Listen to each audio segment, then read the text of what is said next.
Assalamualaikum warahmatullahi wabarakatuh.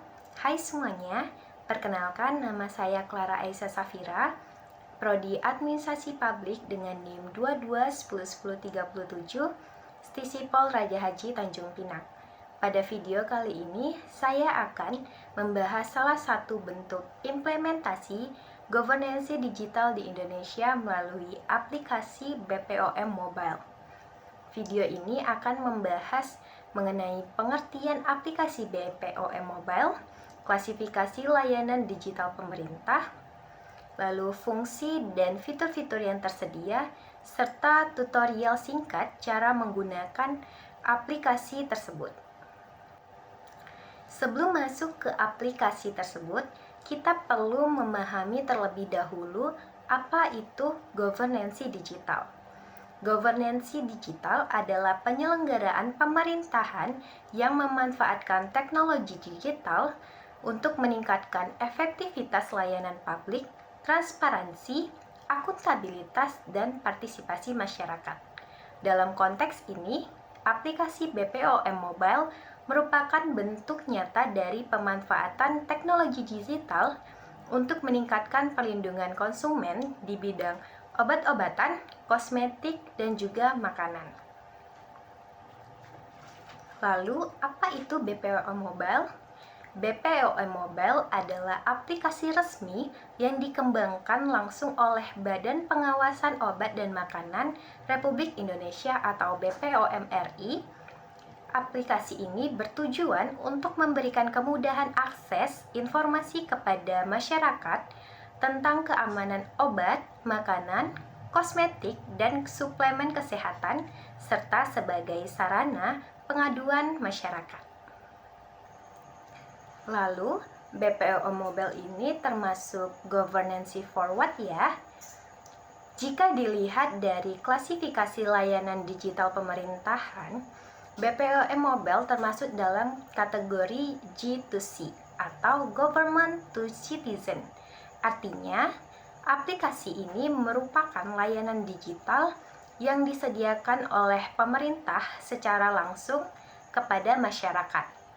BPOM juga memiliki unsur G2B karena dapat dimanfaatkan oleh pelaku usaha untuk memastikan legalitas dan izin edar produk mereka. Jadi di dalam aplikasi ini juga terdapat informasi mengenai bagaimana melakukan legalitas atau izin edar suatu produk yang akan dikeluarkan. Sebelum saya masuk ke tutorial penggunaan aplikasi BPOM Mobile, terlebih dahulu saya akan menjelaskan peran dan urgensi aplikasi ini dalam pelayanan publik digital. Dalam konteks pemerintahan modern, masyarakat dituntut untuk mendapatkan layanan yang cepat, transparan, dan mudah diakses. BPOM Mobile hadir sebagai solusi digital yang menjembatani kebutuhan masyarakat akan informasi keamanan obat dan makanan secara real-time.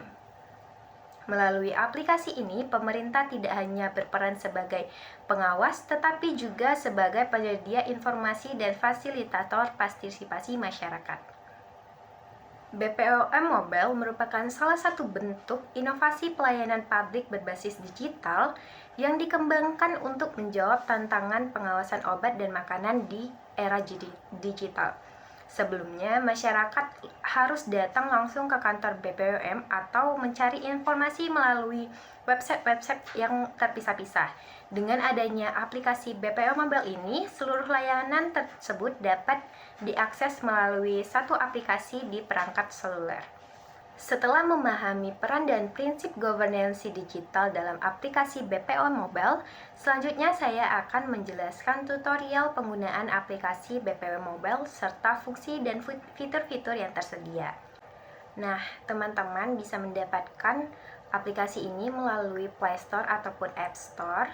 Lalu setelah teman-teman mendownload aplikasi ini, bisa langsung menggunakan aplikasinya tanpa membuat akun ataupun login terlebih dahulu.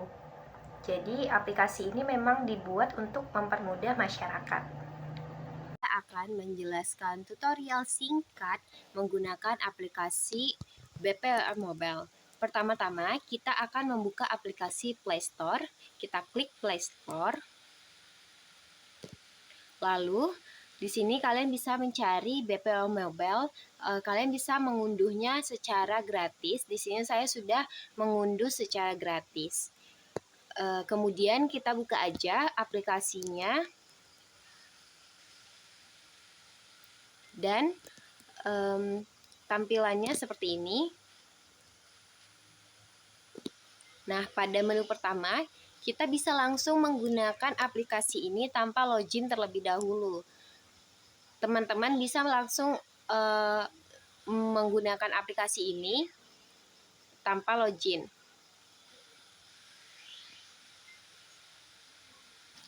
Nah, fitur-fitur pada aplikasi ini cukup lengkap, terutama di sini ada scan produk, lalu ada permohonan info atau pengaduan, cek NIE, ada berita yang resmi dikeluarkan oleh BPOM, lalu ada link aplikasi.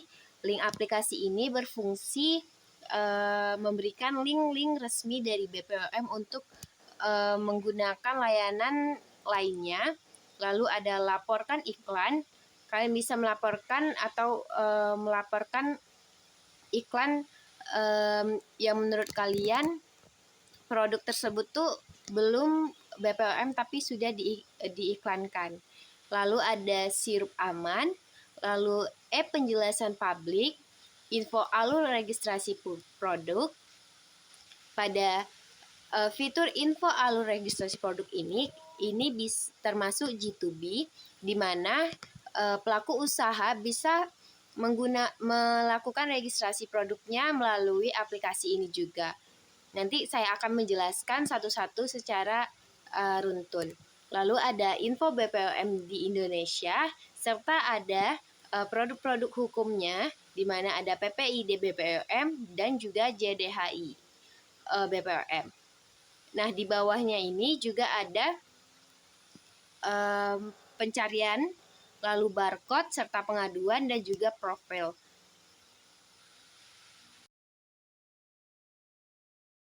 Nah, selanjutnya di bagian atas ada beberapa informasi ataupun tagline dari BPOM yang bisa kita baca, seperti edukasi BPO Mobile, lalu ada edukasi bahaya MRA, lalu ada edukasi bahaya EBSO, lalu ada survei online dan pelaporan efek samping obat dapat diakses melalui BPOM melalui link yang tersedia. Lalu ada beberapa informasi terkait lainnya. Dan di pojok kiri atas, di pojok kanan atas terdapat titik 3. Nah, di mana di situ ada tentang aplikasi, privacy policy, kebijakan hukum, dan rating. Nah, kebijakan hukum ini adalah produk atau regulasi yang memuat tentang pengaduan masyarakat dan informasi obat dan makanan. Nah, ini tuh dasar hukum aplikasi. Kali ini saya akan memberikan contoh bagaimana kita mengecek suatu produk itu terdaftar di dalam BPOM atau tidak.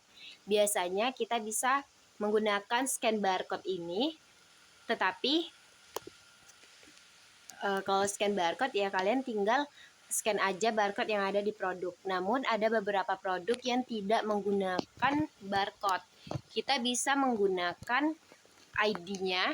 Biasanya kita cek di cek NIE ataupun juga di pencarian. Nah, pertama kita coba ke cek NIE. Pilih nomor registrasi, cek ID-nya, kalian tulis aja ID-nya, biasanya terdapat 2 huruf dan 11 angka. Kita cek dan klik cari produk. Nah, ini sudah terdaftar ya teman-teman. Kalau tampilan seperti ini, dia artinya produk yang kita gunakan itu terdaftar di BPOM. Kita bisa klik ini.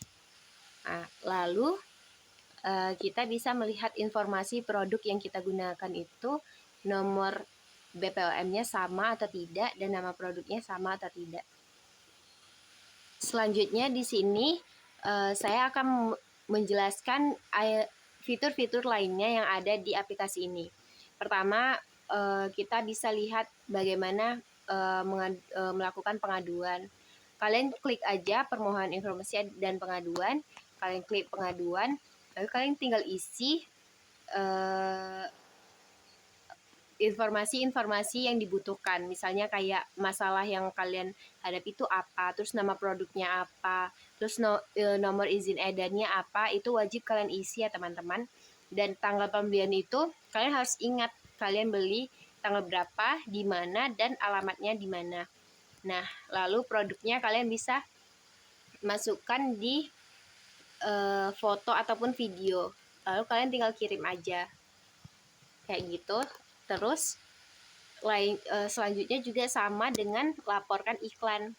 Nah, ini sama, nomor dagang atau nomor produknya itu sama. Kalian tinggal isi aja informasi yang dibutuhkan di aplikasi. Fitur selanjutnya yang nggak kalah penting itu adalah berita. Dimana di dalam aplikasi ini kita udah pasti menemukan berita yang valid dari BPOM, karena BPOM sendiri yang akan mengupdate informasi-informasi yang akan disebarkan. Biasanya kan kita dapat informasi itu melalui berita ataupun website lainnya yang kita nggak tahu nih itu valid atau enggak gitu. Nah, di aplikasi ini nih kita bisa lihat BPOM tuh mengeluarkan apa aja sih yang terbaru. Misalnya kayak ini, peredaran Hongtai brand Head in Fair Formula 2 tanpa izin edar pada e-commerce ataupun media sosial. Nah, di sini kalian bisa baca apa aja keputusan dari BPOM. Itu tuh sudah valid ya teman-teman. Tuh, kalian bisa lihat berita-berita terbarunya juga. Ataupun berita internal biasanya itu kayak rancangan peraturan ataupun survei keputusan, itu juga ada biasanya di sini. Kalian tinggal cari aja kata kuncinya apa yang mau kalian cari. Lalu di sini kan tadi saya jelaskan ada aplikasi ini itu juga government to business, dimana di sini ada link aplikasi dan juga info alur registrasi. Nah, link aplikasi ini adalah berisi tentang link-link yang di luar dari aplikasi ini, dan link ini tuh valid ya teman-teman, dimana di sini ada aplikasi yang mendukung pengajuan registrasi pendaftaran untuk memperoleh izin edar kosmetik. Ini ada namanya Notifcost. Nah, di sini kalian bisa klik aja di sini kalau kalian mau mengajukan pengajuan registrasi, ataupun EREC, yaitu aplikasi mendukung pengajuan registrasi ataupun pendaftaran untuk memperoleh izin edar produk pangan olahan ataupun bahan tambahan pangan olahan. Nah, di sini tuh udah ada link-linknya. Jadi di satu aplikasi bisa terhubung ke link yang lain. Lalu juga ada info alur registrasi produk. Nah, ini nih penting kalau kalian pelaku usaha, di mana aplikasi ini tuh untuk pengajuan registrasi produk. Misalnya di sini kita mau mengajukan suatu produk kosmetik, kalian tinggal klik aja. Kalian sesuaikan sama produk kalian. Misalnya kosmetik, kalian klik. Lalu di situ ada tuh peraturannya, kalian bisa download ataupun kalian bisa baca peraturan regulasi yang mengatur tentang registrasi kosmetik ini. Terus di sini ada prosedur gambarnya. Kalian bisa lihat apa aja sih yang harus kita lakukan untuk melakukan registrasi ini.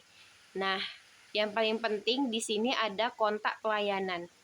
Di sini pelayanannya itu mulai dari Senin sampai Jumat, dan jamnya itu dari jam 9 sampai jam 15.30. Di sini udah ada nomornya, hotline-nya, dan juga emailnya itu juga udah tertera. Nah, aplikasinya itu udah ada di informasi ini juga. Kalian bisa cari linknya ini, kalian bisa klik. Kalian lakukan registrasi kosmetik itu di aplikasi tersebut. Jadi ini aplikasi yang kita gunakan BPO Mobile ini cuman sebagai jembatan untuk government to be-nya.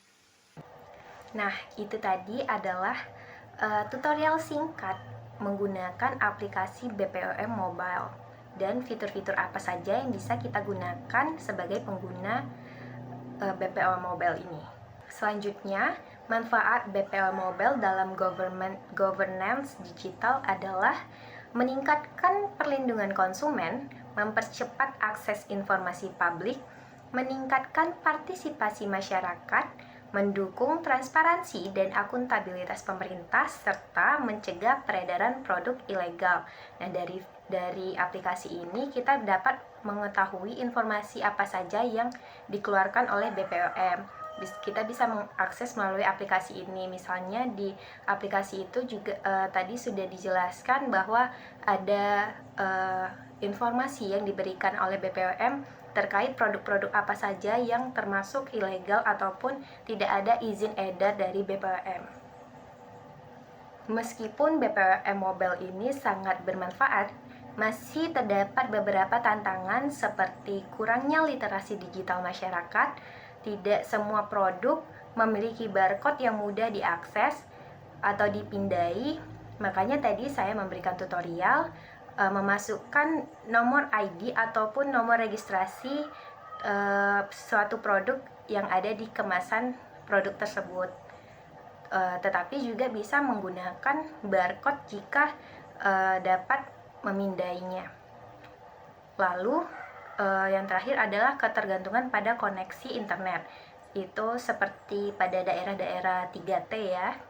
Namun secara umum aplikasi ini sudah menjadi contoh baik penerapan governance digital di Indonesia.